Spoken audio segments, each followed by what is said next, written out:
यावेळी मोठ्या प्रमाणात बिनविरोध निवडण्यात आलेल्या उमेदवारांमुळे एक मोठा प्रश्न निर्माण झालाय। एरवी एखाद दुसरा उमेदवार बिनविरोध निवडून यायचा, परंतु इतक्या घाऊक प्रमाणात उमेदवार बिनविरोध निवडल्या गेल्यामुळे त्यांच्या निवडीवरच प्रश्नचिन्ह निर्माण झाले आहे।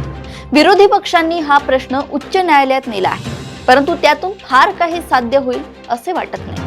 मतदान यंत्रावर नोटाचा पर्याय असताना एखाद्या उमेदवाराला बिनविरोध कसे निवडता येते असा तार्किक मुद्दा समोर आणला जातोय, परंतु मुळात निवडणुकीशी संबंधित जी व्याख्या देण्यात आली आहे त्यात एकापेक्षा अधिक उमेदवार असेल तर निवडणूक घ्यावी असे म्हटले आहे। याचा अर्थ एकच उमेदवार असेल तर निवडणूक न घेता त्या उमेदवाराला बिनविरोध विजयी घोषित केले जावे असे म्हटले आहे।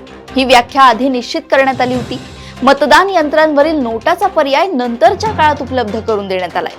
मतदारांना एकही उमेदवार मत देण्या इतपत योग्य वाटला नाही तर आपले ते मत व्यक्त करण्याचा अधिकार किंवा तशी सोय मतदारांसाठी उपलब्ध करून देण्यात आली।